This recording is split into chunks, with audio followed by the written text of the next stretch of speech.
This is CT Moore for WatchMojo.com. Today we're going to be talking to Julian Smith, co-author of the New York Times best-selling book, Trust Agents. So tell me, Julian, what exactly is a trust agent? With every change in media, there was a change in the way people communicated. We still trust for the same reasons. We still trust this for the same reasons that we trusted 300, 400 and more years ago. But the way that we communicate that trust is different with newspapers, it's different with television, it's different with every kind of media that we have.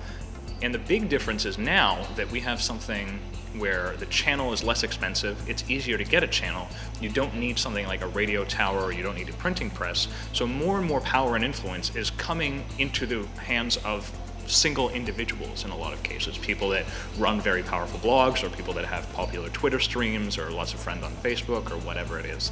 So that's why you call them trust agents, because they're individuals.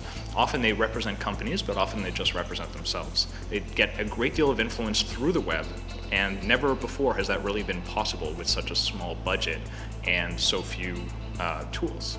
Do you still think that there's something to be said for the trust that the mainstream media enjoys because so much investment goes into their content? Certainly. I think so.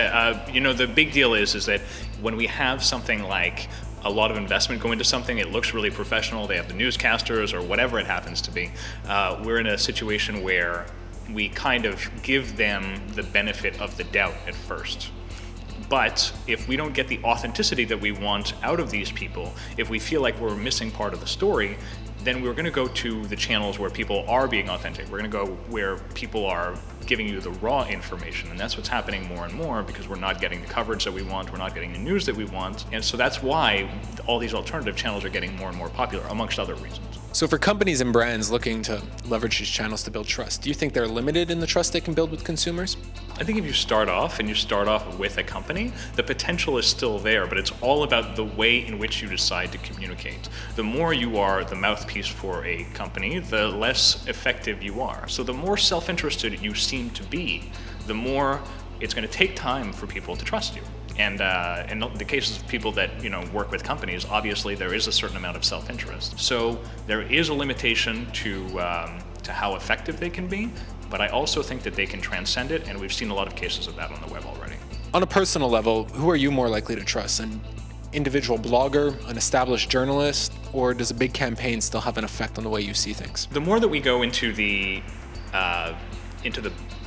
sort of the back channels, the more we see the journalists when they're in their off time, the more that we see what the big campaigns are built around. If we know the people that make the media, if we know the people that are the journalists, and that we know the people that are doing the big multi-million-dollar campaigns, we start to realize that these people are not special anymore. They're just regular people, they're not smarter than us, they're just the same way that we are, except they have this extra gate that they've been through. And for that reason, I prefer the person who's up front and who just tells it to me like a regular person in the first place. All right, well, thanks for your time, Julian. Thanks for having me.